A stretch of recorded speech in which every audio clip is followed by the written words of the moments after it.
Here's a look at the Drew Doughty cross-checking penalty against Matthias Janmark, and a lot of people are saying it's a bit of a soft call, and I gotta say, you have a point. Doughty has a point, wondering why this one was called when others weren't. And it's because he does basically 4 cross-checks within a 10-second span. And I'm going to explain what I mean about the difference between them all. Here's 12:56, boom, there's 2 right there. About 5-6 seconds later, here comes the third one. And then 5 seconds after that, so within 10 seconds of the original, he's going to come in, give the money shot. That's the one that earned him the penalty.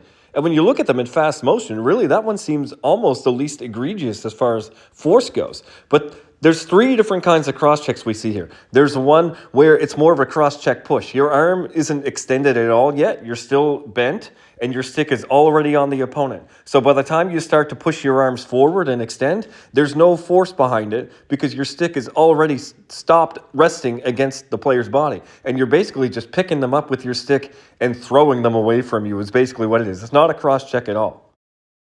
This second one he does is no force at all again, but it's because the opposite. His arms are fully extended before his stick makes contact. He's just reaching out at his opponent, but his opponent is so far away that by the time he makes contact, he's already done extending his arms and the momentum of the stick is taken away. So again, the force of this cross-check is very, very light. And again, I wouldn't really call it a cross-check. I'm just using that term.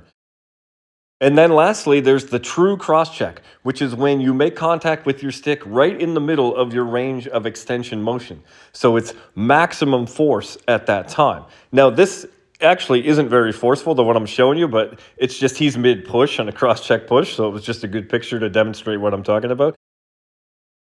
But the reason I keep focusing on the force of all those is the way the cross-checking rule is written. It says the action of using the shaft of the stick between the 2 hands to forcefully check an opponent. And the degree of the penalty, minor, major, match, are all basically contingent on the force of this contact rather than anything to do with location or anything like that. Whereas really the problem with the cross-check that's called here as a penalty is the timing and the location on the body. 2 things that are not mentioned anywhere in the rule.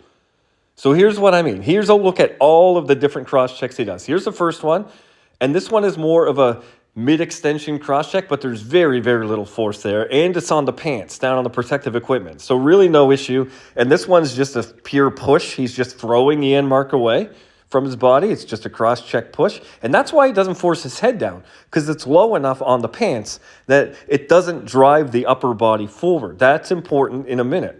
Here's the third cross-check where he gets full arm extension before he even makes contact on Janmark's body. So it is a real cross-check, but there's barely any contact, barely any force. So again, nothing to call there. And then finally, the last one where he does get the penalty. He's super puck-focused, puck on stick, and then he just wants to do a cross-check push, but it's just a little too high on the body, up above the pants on the ribs.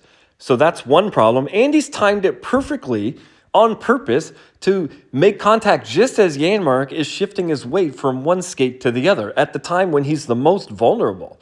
So the problems here, both of them, have nothing to do with force. It's about location on the body, which is bound to force the upper body downwards, and the timing, which is when your opponent is the least balanced and stable and able to protect themselves.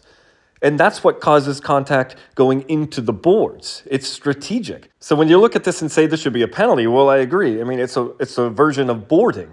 But when you look at it called as a cross-check, you're probably wondering, well, how is this different than all the other ones I just did that weren't called? And that really shouldn't have been called because they're not really penalty-worthy under the rule. So they should either change the wording of the cross-checking rule to appropriately represent all of the dangers that are encompassed by a cross-checking action, or they should just call these types of plays boarding so that we don't get confused about why some are called and some aren't.